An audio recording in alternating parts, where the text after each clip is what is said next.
রাজধানীর সূত্রাপুরে ভোট কেনার অভিযোগে জামায়াত ইসলামী সূত্রাপুর থানা শাখার নায়েবে আমির মোহাম্মদ হাবিবকে 2 দিনের কারাদণ্ড দিয়েছেন ভ্রাম্যমাণ আদালত। স্থানীয়দের হাতে ধরা পড়ার পর খবর পেয়ে আটক করে ভ্রাম্যমাণ আদালত তাকে তাৎক্ষণিকভাবে 2 দিনের কারাদণ্ড দেন। এ সময় তার কাছ থেকে 12টি টাকা ভর্তি খামে 500 টাকা করে মোট 6,000 টাকা জব্দ করা হয়।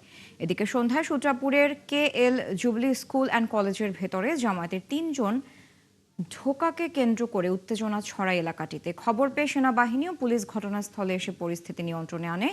সেনাবাহিনী জানায় একজন প্রিজাইডিং কর্মকর্তার কাছ থেকে তারা কার্ড নিতে আসার পরই কিছু বিএনপি কর্মী বাধা দেওয়ার চেষ্টা করেন। তখনই জামায়াত ও বিএনপি কর্মীদের মধ্যে উত্তেজনা ছড়িয়ে পড়ে। অন্যদিকে ঢাকা 15 আসনে ভিক্টোরিয়া স্কুলে জাল ভোট দেওয়ার অভিযোগে স্থানীয় 2 জামায়াত নেতাকে আটক করেছে পুলিশ।